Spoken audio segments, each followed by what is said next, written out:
तो ट्रेजेडीज़ वाले टॉपिक में हमने दो ट्रेजेडीज़, बड़ी इंपॉर्टेंट ट्रेजेडीज़ कल हमने कवर की। जूलियस सीजर की ट्रेजेडी ड्रामा हमने कवर किया, और उसके बाद हमने जी कवर किया हैमलेट को। अब उससे आगे बढ़ते हैं। ये स्क्रीन आपके सामने मैंने कर दी है, ये वर्ड्स में, और चलिए फ़ॉन्ट साइज़ इनका बढ़ा देता हूँ, या इनको जूम इन कर लेते हैं। The world, Seneca and the Elizabethan and Jacobean tragedies morally corrupt. ये जो हम एलिजाबेथन में है, और इसको आप सैनिकन ट्रेजेडी भी कह सकते हैं। जैसे मैंने कहा ना आपको, जो मार्लो थे या जो शेक्सपियर हैं, स्पेशली जो मास्टर हैं दरमियान में, ये बिल्कुल भी हमें वो एरिस्टोटेलियन कॉन्सेप्ट को फॉलो करते नज़र नहीं आते, लेकिन सैनिका का इन पे असर हमें ज़्यादा नज़र आता है। सैनिका एक रोमन ड्रामाटिस्ट थे, वो स्टेज के ऊपर जो है ना वो वायलेंस भी दिखाते थे, और कोई इखलाकी दर्स वगैरह भी नहीं दिया करते थे।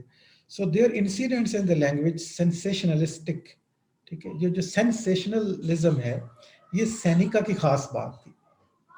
Malignant, plotting, cunning, death, madness, ये चीज़ें हमें नज़र आती हैं। Hamlet has all this. Hamlet में आपको मैडनेस भी नज़र आती है, कनिंग, डेथ, प्लॉटिंग भी, एक्सीडेंट भी, ये सारी चीज़ें आप सेंसेशनलिज्म जो है ना वो भी आपको साथ नज़र आता है सारा। And its complex plot is conducted with the usual dexterity.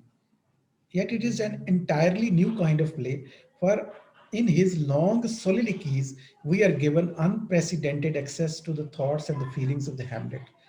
लेकिन ये अपने अंदाज में एक नया भी था। इसमें एक सबसे जो खास बात थी ना, वो थी सोलिलिकीज। शेक्सपियर की जो सोलिलिकीज है, ये कैरेक्टर जो खुद से बात करते हैं, हम उसको कहते हैं सोलिलिकीज।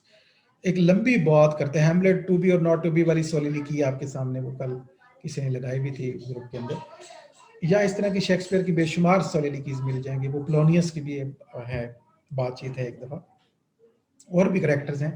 तो ये सोलिलिकीज जो थी ना, ये पहली बार हो रहा था ऐसा कि हमें करेक्टर की फीलिंग और थॉट्स तक एक प्ले राइट हमें एक्सेस दिला रहा था। आज तो मॉडर्न टेक्निक्स है ना कि जेहन में वो क्या सोच रहा है हमें पता चल जाता है। उस टाइम पे सोलिलिकीज होती थी जिनके जरिए से ऑडियंस को एक्सेस मिलती थी थॉट और फीलिंग के साथ।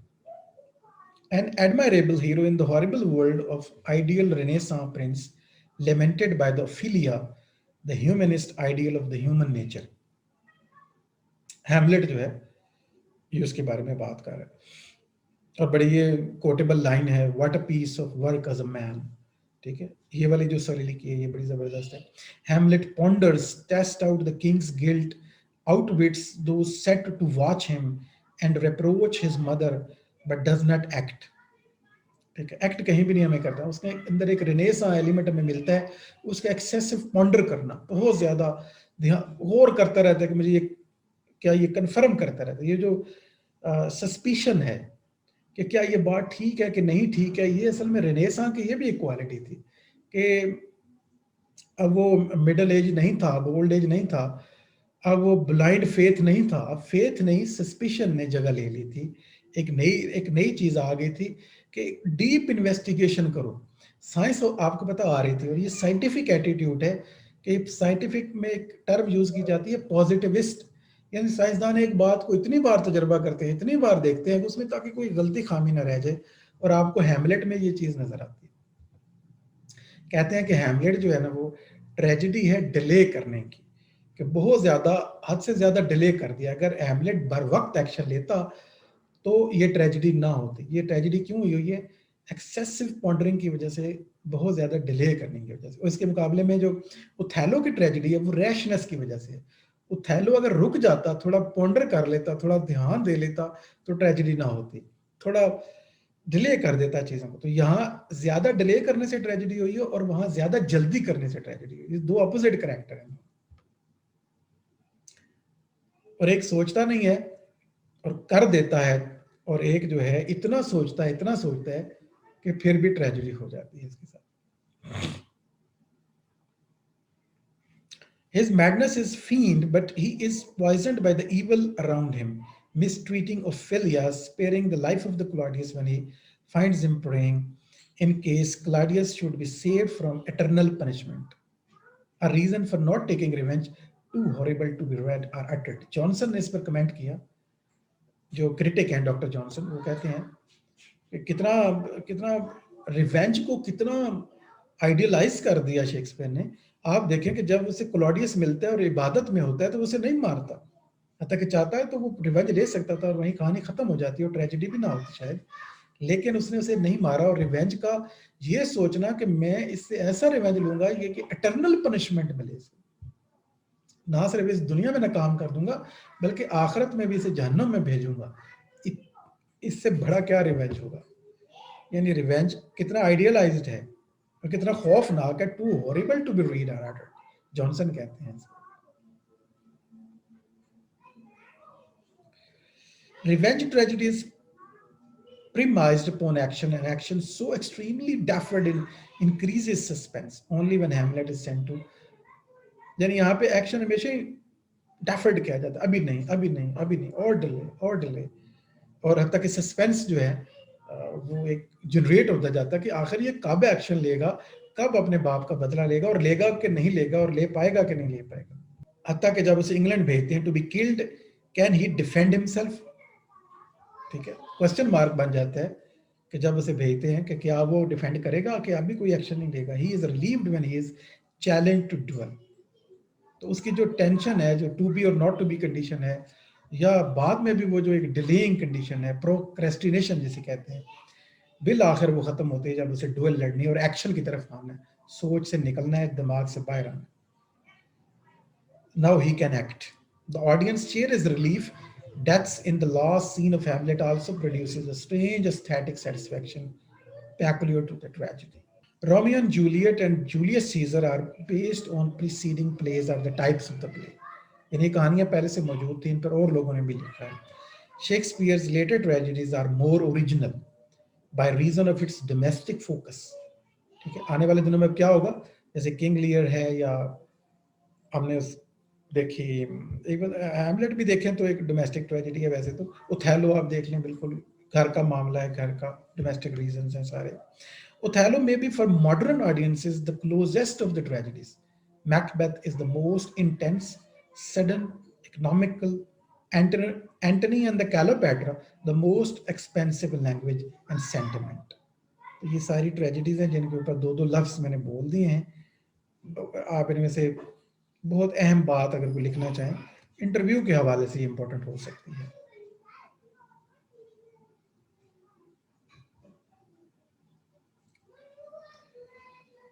तो हम आते हैं आज की नेक्स्ट ट्रेजेडी की तरफ, किंग लियर। ज्यादा चांस है कि आप में से लोगों ने पढ़ रखा होगा, बस में हल्का से एक रिव्यू लेते हैं कहानी, और जिन्होंने नहीं पढ़ा उनको चलें, उनके लिए एक न्यू स्टोरी उनके स्टॉक ऑफ नॉलेज में ऐड हो जाएगी। किंग लियर बहुत ही जबरदस्त प्ले है किंग लियर, और किंग लियर को कुछ लोग तो कहते हैं कि ये फर्स्ट एब्सर्ड प्ले है, जो एब्सर्ड मोमेंट बाद में आई थी, एब्सर्डिज्म, जिसमें सैमुअल बैकेट ने कमाल किया है। उसके ऊपर लिखने वालों ने लिखा है कि जो पहला एब्सर्ड प्ले है वो तो शेक्सपियर ने लिख दिया था, किंग लियर। देखते हैं ये कैसे एब्सर्डिज्म के साथ इसका लिंक बनता है। King Lear divides his kingdom. King Lear क्या, एक बादशाह है, इंग्लैंड के बादशाह, सेटिंग अपनी इंग्लैंड की रखी है इस बार शेक्सपियर ने। Divides his kingdom into 3 parts for his 3 daughters. ठीक है, अपनी 3 बेटियों को इंग्लैंड का बादशाह जो है ना, वो फैसला करता है कि मुझे अब रिटायर हो जाना चाहिए, मैं बूढ़ा हो गया हूं, तो क्यों ना, मेल तो औलाद है नहीं, तो 3 बेटियां हैं, अपनी सारी सल्तनत तीनों में बांट देता हूं।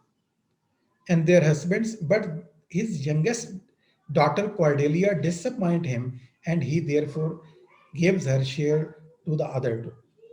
लेकिन अब चूंकि यहाँ शार्ट हमने बात कर दी, होता क्या है कि तीनों जो उसकी बेटियां हैं, एक सेरेमनी होती है और वहां पे वो कहता है कि आज मैं सारी दौलत दे दूंगा, लेकिन मैं उसको ज्यादा दूंगा जो मेरी ज्यादा तारीफ करेगी।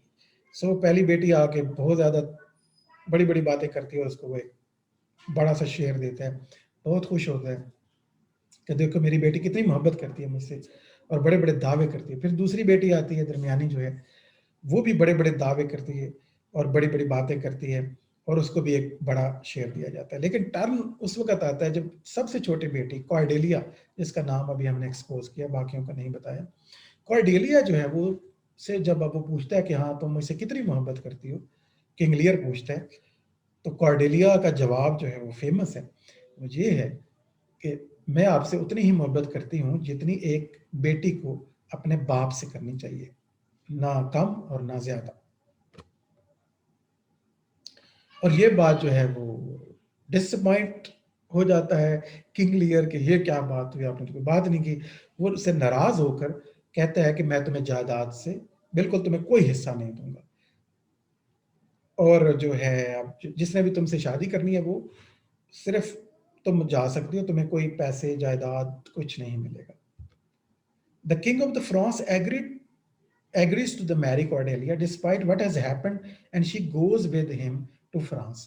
किंग ऑफ फ्रांस जो है ना वो भी उस सेरेमनी आए होते हैं और भी बादशाह आए होते हैं, और लेकिन जो है ना वो कॉर्डेलिया से शादी करने पर किंग ऑफ फ्रांस फिर भी तैयार हो जाते हैं और वहीं पे उनकी शादी करवा दी जाती है और वो वहां से चले जाते हैं, फ्रांस चली जाती है Cordelia.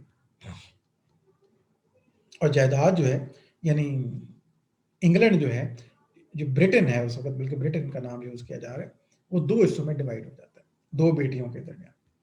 The earl of Gloucester youngest son Edmund fools his father into believing that his older son Edmund, half brother Edgar, wants to kill Gloucester. अब साथ साथ एक स्टोरी, एक पैरेलल स्टोरी भी साथ चलेगी, इसके अंदर सब प्लॉट भी है। ये तो किंग लियर और उसकी तीन बेटियों के दरमियान एक मामला है, और एक इनके अपने एक अर्ल हैं, नवाब हैं, लॉर्ड हैं, किंग लियर के दोस्त भी हैं, उनके उनके अर्ल भी हैं, ग्लोसेस्टर। उनके दो बेटे हैं, एक है एडमंड और एक है एडगर, ठीक है। और एक आप कह लें कि जायज बेटा है और एक जो है वो नाजायज बेटा है। जो जायज बेटा है वो एडगर है और जो नाजायज बेटा है वो एडमंड है। सो एडमंड जो है ना वो किसी तरीके से बाप को फूल बनाता है क्योंकि वो जेलस है अपने भाई से, और उसको है कि मुझे तो कोई कानूनी हैसियत नहीं मिलेगी, तो वो अपने बाप को बेवकूफ़ बनाता है कि जो एडगर है वो तुम्हें मारने की साजिश कर रहा है। तो इस चक्कर में क्या होता है कि बाप जो है वो उसकी बातों में आ जाता है, जैसे कि किंग लियर जो है वो बातों में आ जाता है बेटियों की, और ये जो है Edmund tells Edgar to run away because his life is in danger, and Edgar disguises himself as a mad beggar called Poor Tom. अब क्या होता है कि एडगर के पास कोई चॉइस नहीं होती, और एडमंड ने उसके लिए इतना जाल बिछा दिया, घर से निकलवा दिया है, और अब जो है ग्लोसेस्टर का वो नेक्स्ट नवाब बन सकता है, क्योंकि अब उसके रास्ते में सिर्फ उसका बाप ही रह गया, रुकावट और तो कुछ नहीं है। एडगर को उसने भगा दिया जो कानूनी वारिस था, और उसके खिलाफ ऐसी चाल और ऐसी साजिश चली है। वो बेचारा एक बैगर के रूप में डिस्गाइज हो जाता है और नाम रख लेता है poor Tom. King Lear goes to stay with his oldest daughter Goneril, ठीक है। अब बड़ी जो उसकी बेटी है उसका नाम है गॉनरेल, और गॉनरेल के पास जो है सबसे पहले वो स्टे करने के लिए जाता है। किंग लियर सोचता है कि चले मैं ऐसा बड़ी बेटी के पास रहता हूँ। She asked him to reduce the number of his followers because of their noise and behavior. कुछ अरसे के बाद वो शिकायत करती रहती है कि ये तुम्हारे साथ जो 100 नाइट्स हैं, जो 100 सोल्जर तुमने साथ रखे हुए हैं, इनकी तादाद कम करें, आपको क्या जरूरत है 100 सोल्जर को साथ रखने की, इतनी बड़ी फौज। तो वो उसे कहती है कम कर दो, और मैं बहुत तंग हूँ आपके इस तरह के बिहेवियर से। किंग लियर चूंकि बादशाह ना बिहेवियर तो नहीं छोड़ता ना, सिर्फ बादशाह तकसीम करता है लेकिन अपना रवैया नहीं बदलता, और गॉनरेल का रवैया तो फौरन से बदल जाता है। वो जो मोहब्बत के बड़े बड़े दावे थे वो खत्म हो जाते हैं जब चीज मिल जाती है, मतलब निकल जाता है, सेल्फिश होती है। He is deeply offended and goes to stay with his daughter Regan. उसकी दरमियानी जो बेटी है ना, वो कहता है मैं उसके पास रहने के लिए जा रहा हूँ। गॉनरेल कहती है तुम 50 सोल्जर कर दो ताकि हम आराम से यहाँ रह सकें, यहाँ बहुत शोर होता है। लेकिन वो नाराज हो जाता है किंग लियर, उसे बड़ा दुख लगता है कि मेरी बेटी ने ये क्या कहा। और भी बहुत सी इंसल्ट हैं, आप जब पढ़ेंगे डिटेल से। तो वो रीगन के पास चला जाता है। Regan makes sure she is not at home and goes to the Gloucester's house, ठीक है। वो आगे से उसको पहले ही लेटर लिख देती है बड़ी बेटी के ये आ रहे हैं, और वो ऊपर से बहाने करती है और उसको बिल आखिर ग्लोसेस्टर के हाउस जाना पड़ता है। Outside Gloucester's house Goneril and Regan unite again their father. दोनों इकट्ठी हो जाती है, मिल जाती हैं, ग्लोसेस्टर्स के हाउस में रह रहे हैं। He refuses to give up his followers and instead walks off into a storm. और वो से कहती है, रीगन जो है कि गॉनरेल ने तो आपको कहा था ना 50 रखे, तो मेरे ख्याल में 50 भी सोल्जर नहीं रखने चाहिए, आप 25 सोल्जर रख लें, बल्कि रखने की जरूरत ही क्या है, आपको क्या जरूरत है किसी किस्म के, सर्वेंट ही खाली काफी है, सोल्जर क्या करने हैं हमें, निज़ाम हुकूमत तो हमने चलाना है। सो किंग को बहुत दुख लगता है, उसकी बहुत इंसल्ट की जाती है, उसके साथ जो कंपनी होती है, उनके जो सर्वेंट हैं, जो लॉर्ड्स हैं, उनकी भी इंसल्ट की जाती है। हत्ता कि वो जंगल की तरफ स्टॉर्म वहां पे आ जाता है, वीराने में निकल जाता है, तूफान आ जाता है, और किंग लियर के अंदर के तूफान को वो रिप्रेजेंट कर रहा है। लियर meets poor Tom in the storm. अब एक तूफान में वो गिरता है, और उसमें वो जंगल में, आपको पता है पुअर टॉम भी रह रहा है झोंपड़ी बनाकर, उसको भी पता है निकाल दिया गया है, भगा दिया गया है शहर से। ग्लोसेस्टर then finds Lear, gives him food and shelter, and sends him to Dover to meet up with Cordelia. अब ग्लोसेस्टर किसी तरीके से ढूंढता है इसको, बड़ा लॉयल लॉर्ड है ये, और फिर आता है उसके पास, और उसको फिर खाना देता है, चीज़ें देता है, और फिर उसे कॉर्डेलिया के साथ रब्ता करता है, फ्रांस में खत लिखता है कि तुम्हारे बाप के साथ बहुत बुरा सलूक हो रहा है, और फिर उसे डोवर, डोवर जो कि बंदरगाह है, पोर्ट एरिया है बिटवीन फ्रांस एंड इंग्लैंड, वहां से भेज देता है, ताकि कॉर्डेलिया वहां से आ रही है, वो उससे मिल सके। Regan and her husband Cornwall torture Gloucester for helping Lear. अब लियर की जो उसने मदद की है, उसको भेजा है, उसको खाना दिया है, उसको तीसरी बेटी यानी सबसे छोटी बेटी की तरफ भेज दिया है, तो ये बात तो जाहिर बात है, रीगन तो बड़ी सख्त नाराज है, और उसके हस्बैंड जो, वो भी सख्त नाराज है, वो टॉर्चर करते हैं ग्लोसेस्टर को। ग्लोसेस्टर जिसके दो बेटे हैं, याद रखने, जायज बेटे को भगवा दिया है एडमंड ने, जो बहुत क्लेवर है और नाजायज बेटा है। अब ये जो कंपनी है, ये उसे टॉर्चर करते हैं, and gauche out his eyes, इतना टॉर्चर करते हैं उसकी आंखें निकाल लेते हैं, इसको इतनी बड़ी सजा देते हैं, किंग लियर की मदद करने के जुर्म में ग्लोसेस्टर को की आंखें निकल जाती है। Poor Tom then finds his blind father and help him to travel to Dover to meet the king, और उसे फिर भटक, यानी घर से निकाल देते हैं, और वो जंगल में भटकता है ग्लोसेस्टर, और फिर बिल आखिर उसका जो बेटा है, जो पुअर टॉम के नाम से एक झोंपड़ी में रहता है, वो अपने बाप को संभालता है, और फिर उसे डोवर की तरफ भेज देता है, ताकि वो बादशाह और कॉर्डेलिया से मिल सके। वहां पे यानी डोवर की तरफ फ्रांस के जो बादशाह हैं, और कॉर्डेलिया और किंग लियर भी अब वहां पहुंच रहे हैं, ग्लोसेस्टर भी वहां पहुंच रहे हैं, तो ये दो हिस्सों में अब डिवाइड हो रहे हैं। Goneril and Regan's British armies, supported by the Admont, defeat Cordelia's invading French forces. अब कॉर्डेलिया चाहते हैं कि मैं रिवेंज लूं, और वो जो है ना आर्मी जो है वो अटैक करते हैं, अब दोनों के दरमियान लड़ाई होती है, एक तरफ एडमंड लीड कर रहा है, ठीक है, ब्रिटिश आर्मी को, गॉनरल, रीगन और एडमंड ये खासतौर पे लीड कर रहे हैं, दूसरी तरफ है कॉर्डेलिया और उसके जो हस्बैंड किंग लियर भी उनके पास है, और ग्लोसेस्टर भी पहुंच गया है, लेकिन बुरी बात, सैड न्यूज ये है कि कॉर्डेलिया को शिकस्त हो जाती है। Lear and the Cordelia are captured and she is later killed, ठीक है, और उनको पकड़ लिया जाता है और जेल में डाल दिया जाता है, और फिर जो है बाद में जो है वो ऑर्डर जारी करता है, एडमंड मरने से पहले पहले वो भेजता है कि वो उसको जहर दे दिया जाता है।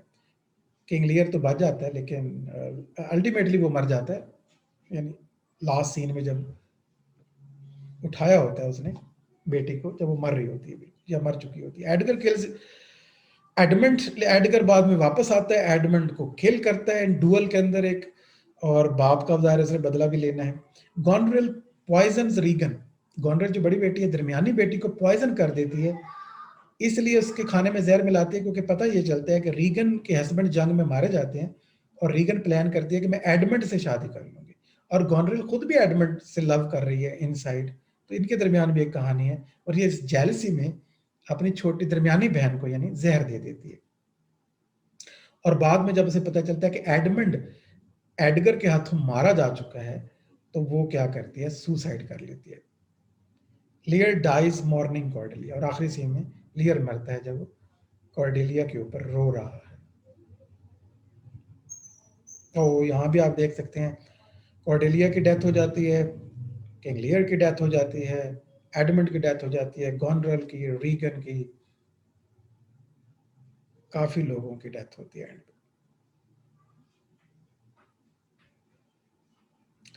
King Lear is larger than the other tragedies in its moral scope. काफी बड़ा इसका मॉरल एक स्कोप है, लेकिन कहीं पे हमें पोएटिक जस्टिस ना होता भी नजर आता है, एक मॉरल लेसन भी है इसके अंदर। It is a play of the good and evil, दो फोर्सेस जो हैं टकराते हैं यहाँ के अंदर। A parable with little psychology of the character, ज्यादा पैराबल पर ध्यान है। It begins like a fairy tale, बिल्कुल ऐसे ही जैसे पुराने जमाने की बादशाह के फेरी टेल्स की स्टोरी होती थी कि बादशाह एक बड़े बड़े फैसले करता था। The old king asked his three daughters to say which loves him best. His youngest Cordelia loves him but is not prepare to outbid her sisters to gain a richer portion of the kingdom. ठीक है, अब Cordelia से देखिए उसने सच बोला कि एक बेटी को बाप से उतना ही लाभ होना चाहिए ना जो बेटी को बाप से होता है, लेकिन वो ये समझ ना पाया कि ये जेन्युइन लव था और वो दिखावा था सारा। तो हम नहीं समझ पाते हैं चीज़ों को, ये भी यहाँ से आप समझ सकते हैं। The sub plot also has a fairy tale ending in which the good brother Edgar, सब प्लॉट में जहाँ पे ग्लोसेस्टर उसके दो बेटों के दरमियान एक कहानी चल रही है, उसके अंदर भी बड़ा एंड ऐसा ही है कि Edgar defeats the evil brother Edmund in a single combat. Virtue triumphs here but not in the main plot. ठीक है, सब प्लॉट में तो एडगर जो है ना, वो जो अच्छा बेटा है वो फाइनली ट्रायम्फ कर जाता है, लेकिन मेन प्लॉट में जो कॉर्डेलिया है वो डिफीट हो जाती है। This ends with brief scene introduced by the stage direction. End पे क्या है, enter Lear with Cordelia in his arms. ठीक है, कॉर्डेलिया मर चुकी है, उसे उठाया हुआ है किंग लियर ने, मरी हुई छोटी बेटी को। लियर ask why should a dog, a horse, a rat have life? कहता क्यों है, why should a dog, a horse, a rat have life, and thou now breathe at all, thou will come no more.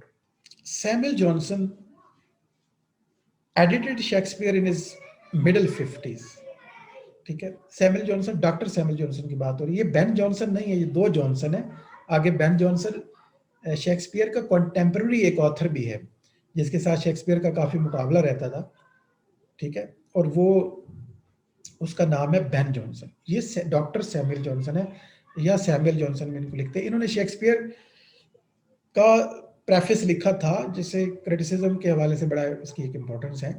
He relates that he was many years ago so shocked by Cordelia's death that I know what I know not whether I ever endured to read again the last scenes of the play until he had to edit it। कि उसने लिखा कि ये जो last scene है ये दोबारा से, मतलब इसको लिखना, या मैं नहीं समझता कि मैं इसको, मेरे अंदर इतनी हिम्मत है कि मैं इसको दोबारा पढ़ सकूं। Why does Shakespeare depart from his sources and have Cordelia hanged? In this play, Shakespeare seems to have wished to show the worst pain and the worst evil that could be felt and inflicted by the human beings। ठीक है, worst evil जो है कोई inflict कर सकता है, worst pen जो किसी को दे सकता है, जितना क्लोज ताल्लुक होता है आपको पता है उतना ही दर्द बंदा दे सकता है ना किसी को, जितना ताल्लुक होगा उतना ही दर्द होगा। तो इसका एक्सपेरिमेंट यहाँ पे इन्होंने किया है।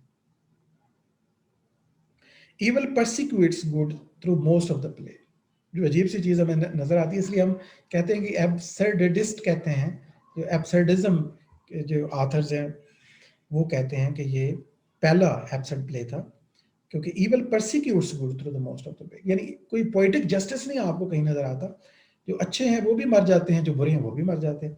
Lear's suffering when cast out into the storm by his daughters Gonville and Regan drive him mad। Lear पागल हो जाता है जब उसे, और इसका क्लाउन का कैरेक्टर बड़ा फेमस है, इसके अंदर फूल का जो कैरेक्टर है या मेंशन नहीं हो रहा, उसकी लाइंस जो है ना बड़ी विजडम है, यानी फूल जो है ना वो सबसे अक्लमंद लाइनें बोलता है इसके अंदर। Lear's son-in-law Cornwall puts out the eyes of the loyal Duke of the Gloucester। ठीक है, ग्लोसेस्टर को सजा क्या मिलती है, उसकी आंखें निकाल लेते हैं कि क्योंकि तुमने लियर की मदद की है। Sending him to smell his way to Dover. ठीक है, these elder daughters are monsters of cruelty and lust। Edmund, the bastard son of the Gloucester, destroys his brother and his father। There is nothing in English to equal the scenes of Lear। कहा जाता है कि जो लियर में इन्होंने scene create किए हैं कोई उसका मुकाबला नहीं कर सकता। The fool and the Edgar on the heath stretches of the Lear reach a sublimity beyond anything in secular literature। Virtue does not triumph in Lear, yet vice fails miserably। कितनी अजीब बात है कि वर्च्यू अगर Triumph नहीं करता दिखाया गया तो वाइस जो है वो भी मिजरेबली फेल होती है. Cordelia, Kent, and Edgar are as good as Cornwall, Regan, Edmund, and Cornwall are evil. After Cordelia is hanged, Lear dies and Kent is about to follow his master. Yet evil has lost. Edgar defeats Edmund, Cornwall kills Regan and herself. Good at last prevails at the cost of the lives of the Gloucester, Lear, Cordelia and Kent. बहुत से लोगों के मरने के बाद कुछ restoration तो होती है लेकिन बहुत लेट होती है कि मेन जो हीरो हैं या मेन कैरेक्टर है उनकी डेथ हो जाती है. In his preface to Tess, Thomas Hardy एक विक्टोरियन ड्रामेटिस्ट हैं, सॉरी ड्रामेटिस्ट कह दिया, नॉवेलिस्ट हैं. उन्होंने एक नॉवेल लिखा, टेस आपने पढ़ा होगा, 1891. उनके प्रेफेस में क्या लिखते हैं? Supposes that Shakespeare endorses the words of the blinded Gloucester. ठीक है, ग्लॉसेस्टर की ये लाइन है, जब वो अंधा हो जाता है तो वो क्या कहता है? As flies to the wanton boys are we to the gods, they kill us for their sport. और ये भी बड़ी कोटेबल लाइन है, as flies to the wanton boys. ठीक है, जैसे मक्खियां, शरारती लड़के मक्खियां पकड़ते हैं ना, उसको मारते हैं, उनको उनके साथ खेलते हैं. ये ड्रैगन फ्लाई स्पेशल जो होती हैं, बचपन में पता है उनके जहाज बना के लोग खेलते थे. हम बिल्कुल छोटे छोटे थे तो ड्रैगन फ्लाई से खेला करते थे. लेकिन कुछ शरारती और जालिम दोस्त होते थे हमारे, जो ड्रैगन फ्लाइज पहले तो उड़ाते थे और बाद में उनके बारी बारी एक एक पर खींचते जाते थे, तो वो बेचारी जो है स्ट्रगल करती नजर आती थी. तो कहते हैं कि as flies to the wanton boys are we to the gods, क्या हमारी हैसियत भी गॉड के सामने यही है जैसे मक्खियों की शरारती बच्चों के सामने होती है. और जैसे शरारती बच्चे अपने खेल तमाशे के लिए, इंजॉय करने के लिए उनको मारते हैं, इसी तरह खुदा भी हमें हमारे साथ खेलते हैं और जब थक जाते हैं तो क्या हमें मार डालते हैं. जैसे बच्चे खिलौना तोड़ देते हैं. The play is struggle between good and evil, कि हमें यहाँ कंटिन्यूअस एक स्ट्रगल नजर आती है. It would be truer to say that Cordelia perishes but that her virtue does not. हम कह सकते हैं कि कॉर्डेलिया तो मर जाती है लेकिन उसके अंदर जो वर्चू है, जो नेकी है, जो अच्छाई है, जो खूबसूरती है, वो याद रखी जाती है. Shakespeare went no deeper in tragedy than King Lear. कहा जाता है कि ट्रैजिक सेंस में जितना वो यहाँ डीप गया है, जितना इमोशन को यहाँ एक्सपीरियंस किया, उसने एक्सप्लोर किया है. Macbeth, Antony and the Coriolanus are later not darker, although Macbeth's vivid soliloquies takes us so intensely into his mind. His evil is far graver than Lear's arrogance, and the poetic justice refused at the end of the Lear is inevitable in Macbeth.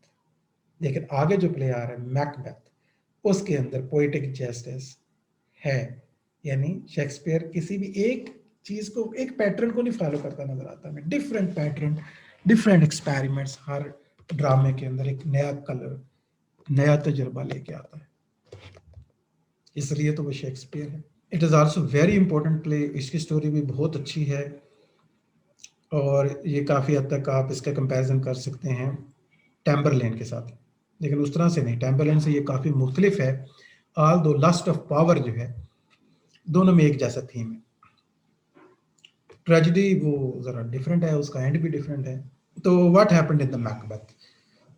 After a battle in the Scotland, Macbeth and his friend बैंको, ठीक है, दो character हमारे सामने आते हैं, Macbeth और उसके दोस्त बैंको, वापस आ रहे हैं स्कॉटलैंड में जंग लड़के. तो स्कॉटलैंड की सेटिंग है इसकी. Meet three witches. इसकी सबसे हैरान कौन जो स्टार्ट है वो ये विचेस का. तीन विचेस उन्हें रास्ते में मिलती हैं, हु मेक थ्री प्रोफेसीज, जो तीन किस्म की पेशीन गोइयां करती हैं कि ये हो सकता है. Three prophecies. Macbeth will be a thane, number one. तीन प्रोफेसीज हैं जो आपने याद रखनी है, पेपर के हवाले से भी आए हैं. Macbeth will be a king, second, and Banquo's son will be the king. तीन प्रोफेसीज होता है कि मैकबेथ पहले तो थेन बनेगा. थेन मतलब आप कह रहे हैं कि चीफ जो है वो लीडर बन जाएगा, फौज का सबसे बड़ा सरबराह है. अभी वो फौजी आम जनरल है, फिर वो बड़े ओहदे पे तरक्की पा जाएगा, लीडिंग जनरल बन जाएगा, थेन बन जाएगा स्कॉटलैंड की लैंग्वेज में. फिर मैकबेथ किंग बन जाएगा, यानी बिल्कुल ही इस वक्त डंकन किंग है, यानी वो किंग कैसे बन जाएगा, डंकन तो किंग है। लेकिन विचेस कहते हैं कि ये सब होगा। और बैंको के बारे में भी बताते हैं कि बैंको जो साथ है उसके, उसका जो दोस्त है वो भी एक जनरल है, तो वो उसको कहते हैं कि तुम्हारा जो बेटा है ना, तुम तो कुछ नहीं बनोगे लेकिन तुम्हारा बेटा जो है ना वो बादशाह बनेगा। The witch's first prophecy comes true and the king Duncan makes Macbeth Thane of Cawdor, ठीक है, वो कॉर्डोर को उसे थेन बना देता है, एक ओहदा मतलब उसे दे देता है, और जो प्रिडिक्शन है वो सच साबित हो जाती है। बल्कि जो प्रोफेसी है, फर्स्ट प्रोफेसी, वो ठीक हो जाती है। मैकबेथ और बैंको ये डिस्कस करते हैं कि ये चुड़ैलों ने, ये विचेस ने हमें कहा है कि ये ठीक है, और वो सोचते हैं कि नहीं नहीं ऐसा कुछ नहीं हो सकता। लेकिन जल्दी जब उसे थेन बना दिया जाता है तो एक अगला ट्रेन ऑफ थॉट भी फिर चलेगा। When King Duncan visits Macbeth's castle, Lady Macbeth persuades Macbeth to murder the King Duncan. Lady Macbeth बड़ी इंपॉर्टेंट है, ये बिल्कुल वर्गलाती हैं उसे, बताती है अपना सारा, वो बताते हैं विचेस ने जो बताया है, और लेडी मैकबेथ भी चाहती है कि सारे वो क्वीन बन जाए, और उसे बहुत शौक है ये सारी चीज़ों का। और जब डंकन जो है मैकबेथ से मिलने आता है तो उन्हीं के घर रात गुजारने के लिए रुक जाता है। वो समझता है मेरा लॉयल जनरल है, इसको तो कोई इशू नहीं है, लेकिन उसे तो नहीं पता कि विचेस ने प्रोफेसी दे दी और इनके जहन में अब प्रॉब्लम आ चुका है। सो लेडी मैकबेथ रात को परसुएड करती है मैकबेथ को कि अच्छा टाइम है, हम किंग को मार देते हैं, किंग को मार के तुम बादशाह बन जाओ। So Macbeth to murder King Duncan in his sleep to make the second prophecy come true. और बादशाह तो उसने कहा तुमने बनना ही बनना है, तो ये बड़ा अच्छा मौका है कि बन जाओ। अब क्या है, with lady Macbeth's help Macbeth frames king Duncan's dead servants as the murderers. अब वो क्या करते हैं, वो आते हैं और वो एक चाकू के साथ जो है डंकन को मर्डर कर देता है, और फिर ये सारा कुछ ऐसे फ्रेम करता है कि किंग डंकन जो डेड सर्वेंट्स हैं वही इसके मर्डर हैं, और बाद में उसके जो सर्वेंट हैं उसको भी मार देता है, जो पहरेदार होते हैं, और चाकू उनके पास रख देता है, यानी प्लान कर लेता है कि किसने मारा होगा किंग डंकन को। Duncan children Malcolm and Donald Ben leave Scotland for their own safety. Malcolm जो है और दोनों जो उसके बेटे हैं वो स्कॉटलैंड से भाग जाते हैं। उन्हें खतरा है कि जब बादशाह को मार दिया गया, उनके सर्वेंट को मार दिया गया, इसका मतलब है कातिल जो है वो हमें भी नहीं छोड़ेगा, जो भी है वो। Now king Macbeth worries about the witches, third prophecy. अब मैकबेथ बादशाह बन जाता है, कोई होता ही नहीं वहां और बादशाह, स्कॉटलैंड का बादशाह बन जाता है मैकबेथ, और बड़ा वो खुश है कि वे सारी विचेस ने जो प्रोफेसी की थी वो तो पूरी हो गई। लेडी मैकबेथ क्वीन बन जाती है, तो पावर जो है ना, अल्टीमेट पावर उनके हाथ में आ जाती है जिसके लिए वो स्ट्रगल कर रहे थे। लेकिन अब उसे एक और चीज परेशान करती है, वो ये है कि विचेस ने एक और प्रोफेसी भी की थी, तीसरी भी, कहीं वो ना सच साबित हो जाए। So he sends murderer to kill Banquo and his son. तो वो प्लान करता है और एक असैसिन हायर करता है मर्डरर्स को कि जाओ और बैंको और उसके बेटे दोनों को मार दो, ताकि ये किस्सा ही तमाम हो, ऐसा ना हो कि तीसरी प्रोफेसी भी सही हो जाए। एट ए बैंको एट ए बैंक्वेट, जो एक पार्टी है, Macbeth is haunted by the visions of the Banquo's ghost in front of his guest. वहां पे उसे उसका घोस्ट भी नजर आता है, क्योंकि मर्डरर जब जाते हैं तो मारा जाता है बैंको, बैंको तो मारा जाता है लेकिन उसका बेटा भाग जाता है। मैकबेथ जिसकी वजह से ज़ाहिर परेशान रहेगा, और बैंको जैसे क्लोज दोस्त को जब वो मारता है, उसकी जान लेता है, तो वो उसके भूत भी उसको नजर आते हैं। Macbeth visits the witches and they tell him the only person he needs to be aware is Macduff। ठीक है, मैकडफ एक और जनरल है, वो उसे बताते हैं विचेस के, दोबारा से उसे बताते हैं। होता ये है कि वो दोबारा से विचेस से मिलता है और बताता है कि मुझे दोबारा से बताओ, मुझे जो है ना हर टाइम जो है ना धड़का लगा हुआ है कि मैं मारा ना जाऊं, मैं क्या कामयाब हूंगा कि नहीं। उसे बड़े सवाल करते हैं विचेस से, क्योंकि पहले वाले सारे जवाब ठीक साबित हुए हैं ना इस वजह से।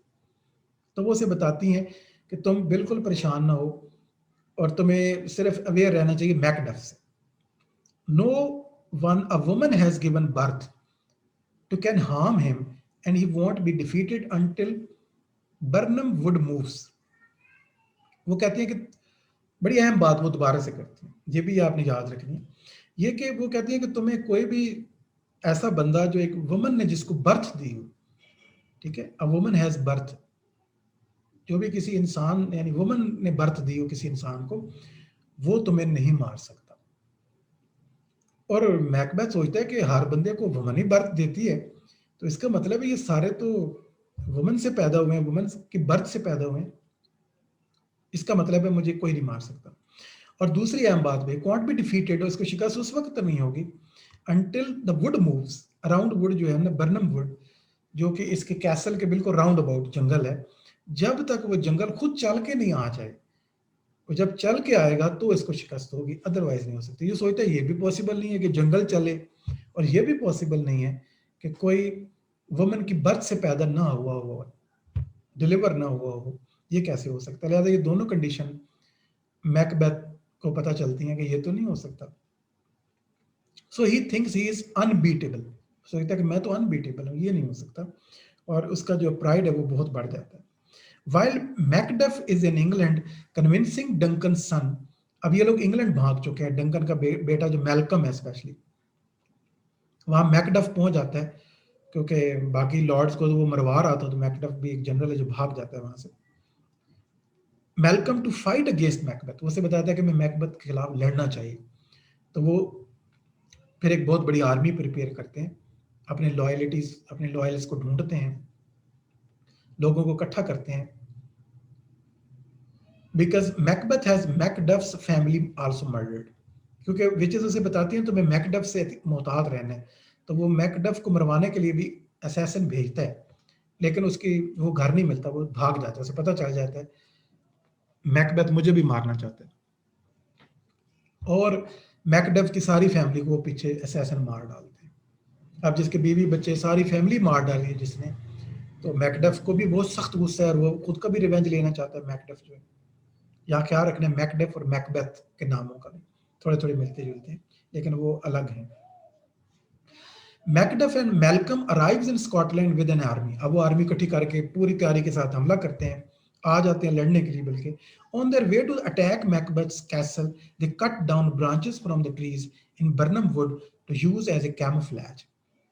अब वो आपस में मशवरा करते हैं जंगल में रुककर कि कैसे सुबह अटैक किया जाए, तो उनमें से कोई मशवरा देता है कि आप लोग जो है ना वो जंगल की टहनियां जो है ना वो हाथों में पकड़ लें, और जो घोड़सवार हैं वो घोड़ों के साथ बांध लें, तो इस तरह हमें आगे बढ़ना चाहिए कैमोफ्लेज होके कि पता ही ना चले कि जंगल है कि बंदे हैं।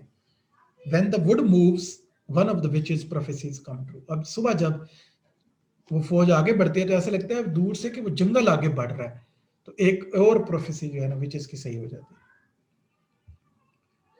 और जब वो लड़ाई होती है तो मैकबेथ की आर्मी को शिकस्त हो जाती है, मैकबेथ पकड़ा जाता है, उसको गिरफ्तार कर लेते हैं। लेडी मैकबेथ जो है ना वो उससे पहले थोड़ी देर पहले पागल होकर खुदकुशी कर लेती है। लेडी मैकबेथ के हाथ धोने का सीन भी है, उसे भी बड़ा गिल्ट होता है, क्योंकि उसको एक वहम होता है लेडी मैकबेथ को कि उसके हाथों पे खून लगा है, और इसलिए हर वक्त वो हाथ धोती रहती है, बार बार हाथ धोती रहती है, और यानी ऑब्सेशन का शिकार हो जाती है, और ग्रेजुअली मैड होके सुसाइड कर लेती है। ये मैकबेथ की डिफीट से पहले है, इसको ये वाली डिफीट भी हो जाती है कि ज़ाहिर वाइफ उसका साथ छोड़ जाती है, बल्कि क्राइम पार्टनर इन क्राइम चली जाती है। अब वो सोचता है कि ये तो मुझे कोई मार नहीं सकता, ये बात अभी भी उसके जेहन में है, जंगल चले मूव कर गया है, मैं शिकस्त खा गया हूँ, लेकिन मुझे कोई मार नहीं सकता, क्योंकि विचेस ने कहा था कि कोई इंसान से जो पैदा हुआ शख्स है वो तुम्हें नहीं मार सकता। तो वो जब उसे पकड़ भी लेते हैं तो वो सबका मजाक उड़ाता है कि कोई मुझे नहीं मार सकता, ये नहीं हो सकता, क्योंकि ये विचेस ने मुझे बताया है। मैकडफ उसे बताता है, reveals that he was born from caesarean birth, Macduff उसे बताता है कि तुम्हें एक बैड न्यूज दूं, वो ये है कि मैं नॉर्मल पैदा नहीं हुआ था, क्योंकि मेरी माँ की जो डेथ हो गई थी, और फिर सर्जन ने मुझे माँ का पेट चीर कर निकाला था, मेरी बर्थ नहीं हुई थी। मेरे बारे में मशहूर है कि मैं बर्थ से पैदा नहीं हुआ, सिजेरियन से हुआ, and kills Macbeth fulfilling the final prophecy, और फिर मैकबेथ को वहीं मार डालता है, और विचेस की फाइनल प्रोफेसी भी पूरी हो जाती है। इसके बाद जो तीसरी है ना, इट इज कॉल्ड रोमांसेस भी इसको कहते हैं, ये ड्रामा के अंदर रोमांसेस है, वो अलग से जोनर नहीं, ट्रेजिक कॉमेडी ज्यादा। आप तीसरी जो फॉर्म है जिसमें ट्रेजिक एलिमेंट और कॉमेडी, हमने पहले कॉमेडीज देखी हैं, ट्रेजेडीज भी देखी शेक्सपियर की, लेकिन कुछ ऐसी फॉर्म भी है जिसमें ट्रेजिक और कॉमिक एलिमेंट मिक्स है, लाफ्टर और टीयर को मिक्स किया गया।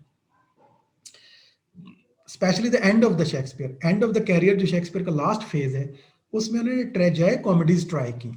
Shakespeare ended his career with romance and tragic comedy. His plays do not state his views, but his choice of the subject indicates changing interest. ठीक है, continuously उसने अपना subject matter, अपना जो जॉनरा है वो चेंज करता रहा है, डिफरेंट चीज़ों का टेस्ट लेता रहा है, एक्सपेरिमेंट करता रहा है सारी चीज़ों के ऊपर, इनको कैसे कैसे हमें करना चाहिए। In the sonnets Meyer for Meyer, Troilus, Hamlet, Othello, Lear, the power of the sexual passion to destroy other ties is shown in works के अंदर sexual passion को explore किया। Hamlet's attack on the honor of the women show that his mind has been tainted. When Macbeth hesitates to kill Duncan, his wife taunts him with lack of manliness. जब हिम्मत नहीं पड़ रही थी ना Macbeth की किल करने की, डंकन को चाकू नहीं मार पा रहा था, तो उसकी वाइफ उसे टॉन्ट करती है कि तुम कैसे मर्द हो, उसकी मैनलीनेस को चैलेंज करती है, यानी इस क्राइम में बराबर की हिस्सेदार थी। Iago test Othello's masculine honor with tales of the Desdemona's adultery। ठीक है, वो जब उसे टेल ऑफ एडल्ट्री सुनाता है तो उसका ज़हन उसका इम्तिहान लेते हैं और उसको माइंड को पॉइजन कर देता है। ओथेलो भी बड़ी खूबसूरत कहानी है, हमने मास्टर्स में यही पढ़ी थी, लेकिन मैं ये आपको रिलेट नहीं किया है, मुझे उम्मीद है कि आप लोगों ने पढ़ी हुई है। ज़्यादातर के ये सिलेबस में शामिल है, वक्त बहुत कम है, क्या क्या शामिल करूँ और क्या क्या ना करूँ, आप मेरी मजबूरी समझ सकते हैं। Antony weighs honor and sexual love in a more tragic comic balance. Cordelia, forgiving care for her father, is exemplary, pure and sacred. Cordelia जब आखिर में बाप को माफ करती है, कितनी प्योर और सेक्रेड एलिमेंट्स हैं इसके अंदर। किंग लियर की बात हो रही है अभी। The moral resurrection of the father by means of the daughter, better than he deserves, is a theme in 4 of the last 5 plays Shakespeare wrote before he retired to Stratford. बिल्कुल जब काम काज छोड़ के रिटायर हुआ तो आखिर में Stafford जब वापस गया तो शेक्सपियर ने जो काम किया वो बिल्कुल उसका अंदाज अलग है। ठीक है, Pericles, Cymbeline, the Winter's Tale and the Tempest उन्होंने वहां पे लिखे हैं ये, और ये ट्रेजिक कॉमेडीज हैं सारी। Sexual jealousy is a major theme only in the Winter's Tale, where Leontes' jealous suspicion of his wife's fidelity is, unlike the jealousy of the earlier plays, without any excuse. लियोन्टीज की जो jealousy है ना winters tell के अंदर, बड़ी खूबसूरत कहानी है द विंटर्स टेल। इसमें पहला पार्ट ट्रेजिक है, जेलसी बनती है और दो दोस्त हैं वो नाराज हो जाते हैं और इल्ज़ाम लगा देता है उसको कि ये मेरी वाइफ के साथ इसका रिलेशन है। लियोन्टीज की जेलसी बेबुनियाद है, कोई वजह भी नहीं होती, उसकी वाइफ बिल्कुल बहुत अच्छी होती है हरमियोन जो है, लेकिन वो किसी की बात नहीं सुनता और जेलस हो जाता है। काश ये कहानी भी मैं आपको सुना सकता, बहुत मजे की थी। लियोन्टिस आस्क हरमियोन, जो उसकी वाइफ है, जिसपे वो शक करता है कि ये मेरे फ्रेंड के साथ मिली हुई है, to persuade his old friend to stay, then madly misconstrues one of their exchanges. ठीक है, खुद ही उसे कहता है कि मेरे दोस्त को बोलो रुक जाओ, कुछ दिन हमारे मेहमान और बनो, और जब वो रुक जाता है हरमियोन के कहने पे तो जेलस हो जाता है कि मेरी वाइफ के कहने पे क्यों रुक गया है, जरूर इनके दरमियान कोई ताल्लुक है। In jealous fit he destroys his family, the gods declare him mistaken, he does penance for the many years, then is miraculously restored। लेकिन एंड पे सारा हैप्पी एंडिंग है, बैनिश कर देता है बीवी के खिलाफ, केस लगाता है, ट्रायल करता है, और इवन डेल्फी के पास भी भेजते हैं कि कौन ठीक है, तो वो भी बताते हैं कि बादशाह गलत है, फिर भी नहीं मानता। बड़ी पैशनेट स्टोरी। तो पहला हाफ इसका बिल्कुल ट्रेजिक है और दूसरे हाफ जो है ना वो कॉमिक है। Women act as an angels and the ministers of the grace. Their names are clearly symbolic: Cordelia, Marina, Inogen, Perdita, Merinda. If the Winter Tale is the richest of these plays, the Tempest is the most perfect. Tempest play के बारे में कहा जाता है tragic comedies में सबसे perfect है Tempest, और Tempest is the last play of the Shakespeare. ये भी याद रखिएगा, पहला प्ले टेमिंग ऑफ द शरीव है या नहीं, या टू जेंटलमैन ऑफ वेरोना है, दो प्ले के बारे में थोड़ा प्रॉब्लम है, लेकिन लास्ट प्ले ये श्योर है कि टेम्पेस्ट है। All four are improbable in the plot and unrealistic in mode. ये चारों जो हैं ट्रेजिक कॉमिक जो प्लेज हैं, they are theatrical fairy tales like the indoor masque at the court of the James one, full of special effects, songs and dances, ये सारे elements इसमें शामिल हैं। In each tragedy is eventually averted by the providential or the divine. Her play के अंदर क्या होता है कि ट्रेजेडी बिल्कुल आखिर में जाके अवर्ट कर दी जाती है किसी डिवाइन एफर्ट की वजह से या बहुत अकलमंदाना फैसलों की वजह से डिवाइन इंटरवेंशन हो जाती है. Father and the daughter are reunited in the pattern of rescue, healing, restoration and forgiveness. एक प्ले में ये होता है. The pattern is that of the medieval romance which contribute to the plots. इसलिए इसको रोमांस प्लेस भी sometime कहा जाता है. वो मीडिएवल जो रोमांस टाइप हमने पढ़ी थी, आर्थर की रोमांसेस हमने देखी, sir Gwen and the green night और इस तरह की जो रोमांसेस हमने पढ़े हैं, या डेथ ऑफ द आर्थर, बिल्कुल उन्हीं की तरह इनके प्लॉट काफी मिलते जुलते हैं उनसे.